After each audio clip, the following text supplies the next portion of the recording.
Hello friends, welcome to my channel Keshu English. Today we are going to learn some English sentences which are you can use in your conversation and definitely you will talk English properly. So let's get started. देखो, जैसे हमें किसी को कहना है तार पर से कपड़े उतार लाओ, इसे हम इंग्लिश में कहेंगे bring down the clothes from rope. Bring down the clothes from rope. Bring का मतलब लेकर आना, रोप का मतलब रस्सी. छत पर से कपड़े ले आओ. Bring down the clothes from roof. Roof का मतलब होता है छत, आप टेरिस भी बोल सकते हो, बोथ आर करेक्ट. कपड़े झटक दो. कई बार हम कहते हैं कि कहीं कोई मकड़ी या फिर कोई जानवर जो है बच्चे की टी शर्ट में ना लग जाए, तो हम कहते हैं कि भाई इस कपड़े को झटक दो. That time we can use this sentence dash of the clothes. Dash of the clothes. कपड़ों पर चिटकनी लगाओ. Put a pin on the clothes. Put a pin on the clothes. कपड़े अभी गीले हैं. कई बार कपड़े गीले ही होते हैं और हम लेने चले जाते हैं तो हमें बोलना पड़ता है कपड़े अभी गीले हैं, तो हम कह सकते हैं clothes are still wet. Clothes are still wet. छत पर आ जाओ.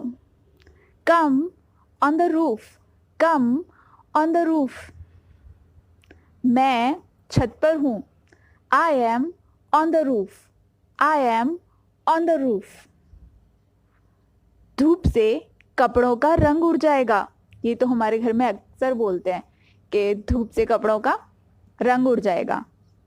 Clothes colour will be fade by the sunlight. Clothes colour will be fade by the sunlight. Fade जब कलर उड़ जाता है कपड़ों का तो वो फेड हो जाते हैं, उनका रंग उड़ जाता है. सनलाइट का मतलब धूप. बाय द सनलाइट धूप से. सारे कपड़े समेट दो. Fold all clothes.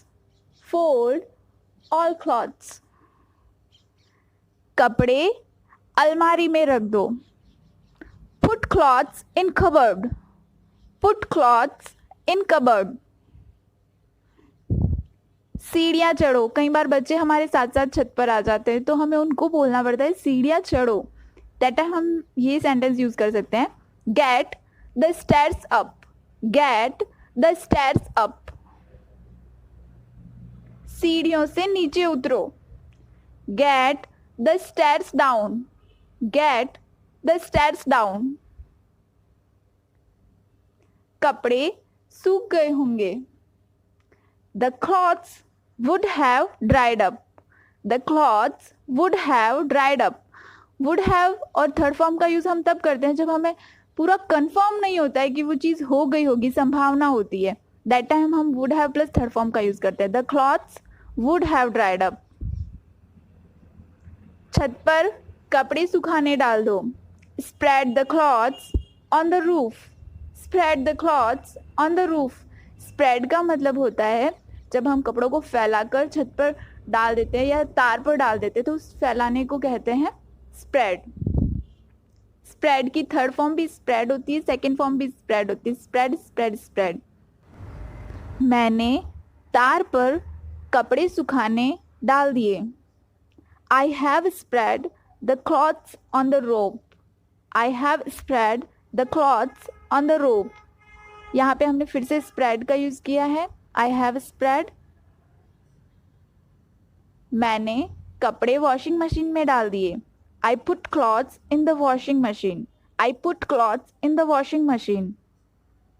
दरवाजे की कुंडी लगा दो. Latch the door. Latch the door. Latch का मतलब कुंडी. क्या तुम मेरी शर्ट प्रेस कर दोगी? Would you please iron my shirt? Would you please iron my shirt? ध्यान से वरना शर्ट जल सकती है. Carefully. Shirt may cause burn. Carefully. Shirt may cause burn. यह शर्ट तो फट गया. This shirt has torn.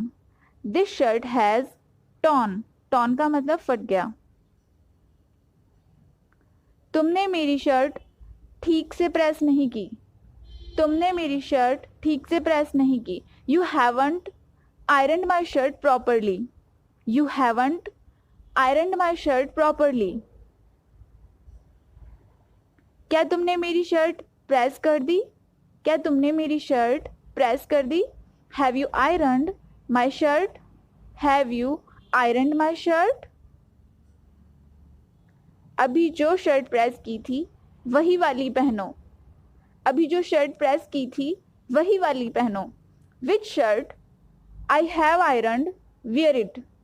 Which shirt I have ironed wear it. हवा से कपड़े नीचे गिर गए। Clothes fell down while wind is blowing. Clothes fell down while wind is blowing. इसका मतलब ये हुआ, विंड इज ब्लोइंग का मतलब हवा का चलना। जब भी हम छत पे होते हैं, हवा तेज चलती है, तो हम इंग्लिश में कह सकते हैं विंड इज ब्लोइंग, हवा चल रही है। तो वाइल, हवा के दौरान कपड़े नीचे गिर गए। रस्सी के गांठ बांधो। Tie the knot of rope. Tie का मतलब बांधना, नॉट का मतलब गांठ और रोप का मतलब रस्सी। अगर आपको कहना है उसे राखी बांधो या राखी के गांठ बांधो, तो इसे हम इंग्लिश में कहेंगे टाई द नॉट ऑफ राखी। अगर आपको कहना है धागे के गांठ बांधो, तो इसी सेंटेंस को हम ऐसे यूज करेंगे, tie the knot of thread. Thread का मतलब होता है धागा। बाबू का मोजा नहीं मिल रहा। कई बार कपड़े विंड से, हवा से इधर उधर हो जाते हैं, तो कोई कपड़ा नहीं मिलता है। दैट टाइम हम कहेंगे I haven't found socks of babu. I haven't found socks of babu. क्या तुम प्रेस कर रही हो।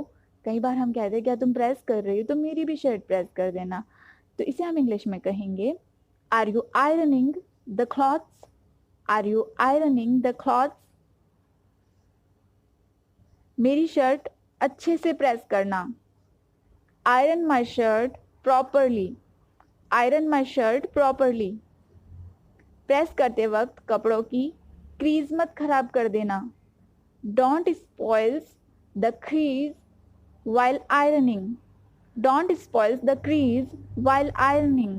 While प्रेस करने के दौरान। दौरान के लिए हम while वर्ड यूज करते हैं। इस शर्ट में प्रेस नहीं है। This shirt is not ironed. This shirt is not ironed. Shirt hanger में टांग दो। Hang your shirt in hanger. Hang your shirt in hanger. दरवाजा बंद करो, छिपकलियां अंदर आ जाएगी। Close the door, otherwise lizard will come inside. Close the door, otherwise lizard will come inside. कपड़े को सीधा कर दो। कई बार हम उल्टे करके कपड़े सुखाते हैं, तो फिर हम सीधा करते हैं, तो उसे हम इंग्लिश में कहते हैं राइट वर्ड। कपड़े को सीधा कर दो। Right word the clothes. Right word the clothes. कपड़ों को उल्टा कर दो। कई लोग कहते हैं कपड़े को उल्टा करके सुखाना ताकि धूप में रंग नहीं उड़ जाए उसका। That time we can say wrong word the clothes. After that you can spread the cloths on the rope. Okay, we can use this like this. Pant नीचे करो। Down hold the pant. समझ ही गए होंगे आप कि ऊपर पहन लेते हैं तो हमें कहना होता है थोड़ा सा नीचे बांधो, तो that time we can say down hold the pant. Belt लगा लो। Put on the belt. Put on the belt. Belt उतार दो। Put off the belt. Shirt अंदर करना। In the shirt. In the shirt. Shirt बाहर करना। Out the shirt. Out the shirt. कई बार बच्चे या फिर बड़ों को भी कहना पड़ता है कि भाई आप शर्ट इन करके पहनना या शर्ट आउट करके पहनना। That time we can use out the shirt, बाहर करके पहनना। पैंट की चैन लगाओ। कई बार बच्चे, छोटे बच्चे होते हैं, उनकी कई बार जिप खुली रह जाती है। That time we can say zip up your pant. Zip up your pant. Pant की चैन खोलो। कपड़े उतारते वक्त बच्चों को बोलना पड़ता है। That time you can say zip down your pant. Zip down your pant. Shirt के बटन लगाओ। Button your shirt. Button your shirt. Button लगाने को इंग्लिश में सिर्फ बटन ही बोलते हैं। Button your shirt. शर्ट की बटन खोल दो, अनबटन योर शर्ट, अनबटन योर शर्ट। अपने हाथ के आस्तीन मोड़ लो, फोल्ड योर स्लीव्स। हाथ की जो बाजू होती है वो कई बार बहुत ज़्यादा लॉन्ग होती है तो उसे मोड़ना पड़ता है छोटे बच्चों के, तो हम कह सकते हैं कि फोल्ड योर स्लीव्स। अपने हाथ के आस्तीन खोल दो तो unfold your sleeves. This is logo of my channel Kishu English. If you like the video and you have watched my video till end, then thank you so much. If you like the video, please subscribe it and don't forget to press the bell icon to get my new videos notifications soon. So bye bye, take care.